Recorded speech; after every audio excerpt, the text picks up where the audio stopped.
Hello students, in this video we shall discuss the important concepts of chapter 8, comparing quantities. To compare two quantities, the units must be the same.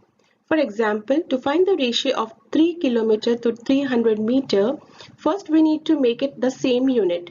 Kilometer, make it to meter. So we know that 1 kilometer is 1000 meters.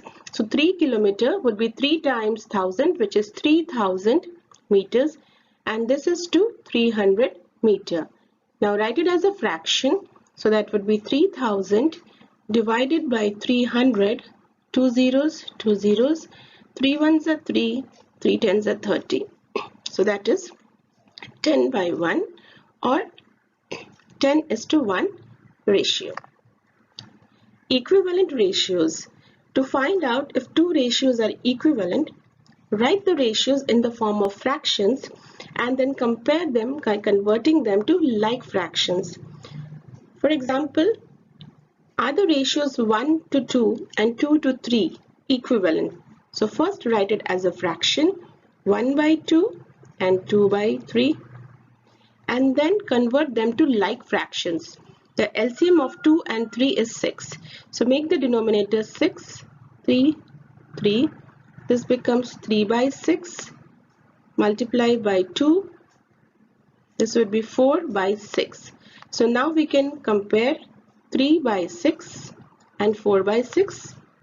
4 is greater than 3, which means 1 by 2 is less than 2 by 3, and we can say the ratio 1:2 is not equivalent to the ratio 2:3. If two ratios are equivalent, then the four quantities are said to be in proportion. For example, 8:2 and 16:4 are equivalent. How would you know these are equivalent? Just write it as a fraction, 8 by 2, 16 by 4. Simplify it. 2 ones are 2, 2 fours are 8. So that is 4 by 1 or 4. 4 ones are 4, 4 fours are 16, and this is also 4, which means these are equivalent ratios. And these ratios are said to be in proportion. So we can write it as 8:2 as, this is for proportion, 16:4. So when we're talking about proportion, we are comparing two ratios, and two ratios are in proportion if they are equivalent. Unitary method. Here, first find the value of one unit and then the value of the required number of units. For example, 6 bowls cost ₹90. What would be the cost of 10 such bowls? So if 6 bowls cost ₹90, the cost of one bowl would be ₹90 by 6, and the cost of 10 bowls would be, multiply this by 10, so that would be equal to ₹90 by 6 times 10, which is ₹900 by 6, and if you divide this, you would get it as ₹150. Percentage means per 100. Cent means 100. So per 100, it is represented by the symbol this one. 1% means 1 out of 100. 82% marks if you get, that means 82 marks out of 100. And this can also be written as, for example, 1% can be also represented as, this is 100 per 100, right? So 1 over 100, or as a decimal, 0.01. These three ways you can represent it. To convert fractions to percentage, it's very simple. Just multiply by 100%. So to convert 1/3 as a percent, multiply by 100%. Keep the percent as it is. 1 times 100 is 100 divided by 3. When you divide this, you would get this as 33 1/3%. I hope everybody knows division, so you have to just divide 100 by 3. To convert decimals to percentage, again just multiply by 100%. So 0.75 multiplied by 100%. percent. To solve this, write 0.75 as a fraction, which is 75 by 100 multiplied by 100%, cancels out. So your answer would be 75%. For B, it is 0.2 multiplied by 100%. So 0.2 is 2 by 10 multiplied by 100%, cancels out, and that equals to 20%. How to find the whole quantity? For example, 9 is 25% of what number? So there is a number, 25% of that number is 9. So to find out this, let the whole quantity be x.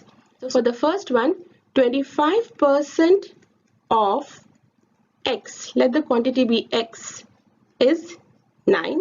Now write it as a mathematical form, so that would be 25%, right? So this is 25 by 100 of means multiplication, x equals to 9.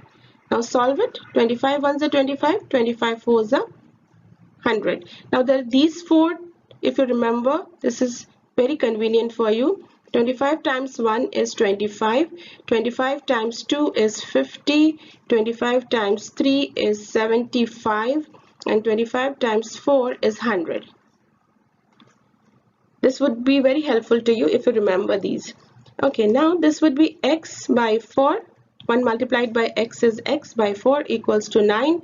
So x equals to 36. 9 times 4 is 36. Let's do the second one. 75% of what number is 15? So let the number be x. So 75% of x is 15. Now rewrite this as 75 by 100 of becomes multiplication, x equals to 15. 25 3s are 75, 25 4s are 100. So this is 3x by 4 equals to 15.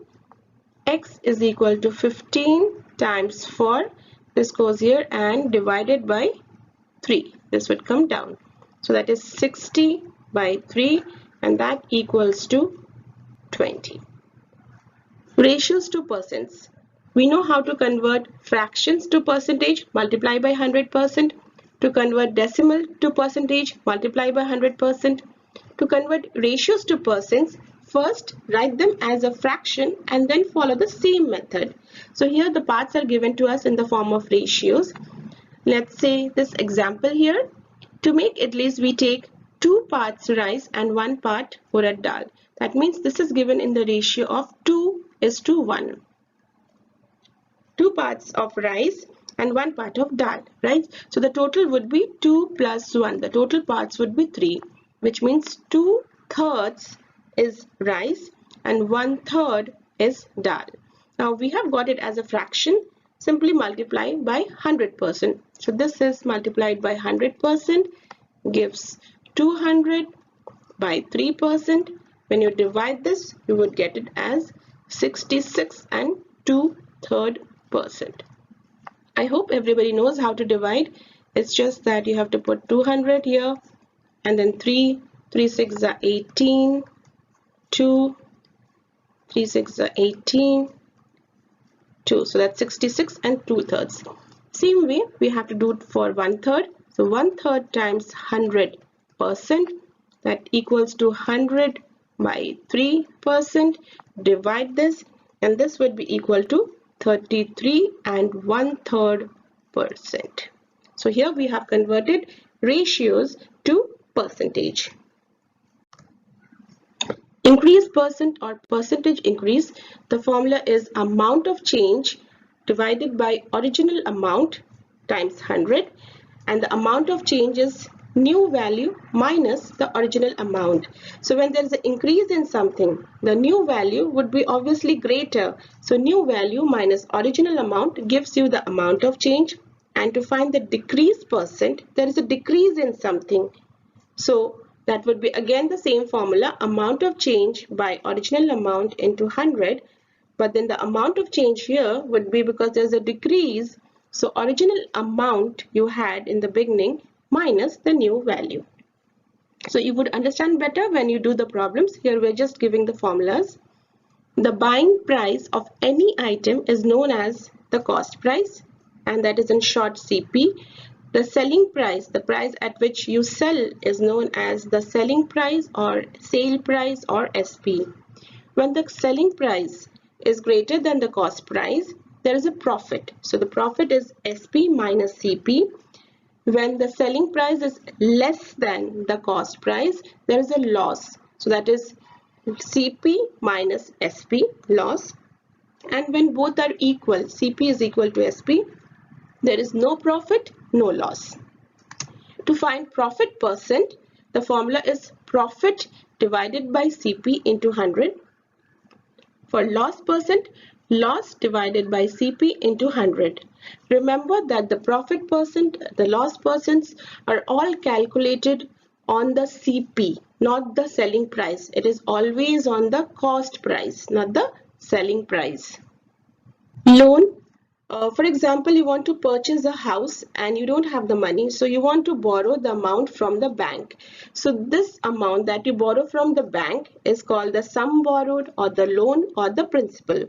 Now the bank gives you the money and says, maybe you have to return this money by 4 years or 5 years, and it gives you the time duration. So for this time duration, when you're keeping the money with you, you need to pay bank some extra money, the extra amount, which is called as the interest.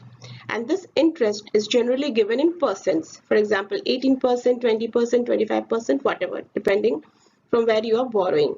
So the amount that you have to pay at the end of the year, this could be just 1 year, 3 years, 4 years, 5 years, whatever, that would be principal amount, the amount that you borrowed from the bank plus the extra money, that is the interest.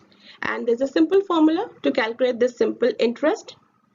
PRT, that is P times R times T by 100. Here P stands for the principal amount, R stands for the rate of interest, T stands for the time divided by 100. So these were some important concepts of this unit. I hope it helps you. Thank you.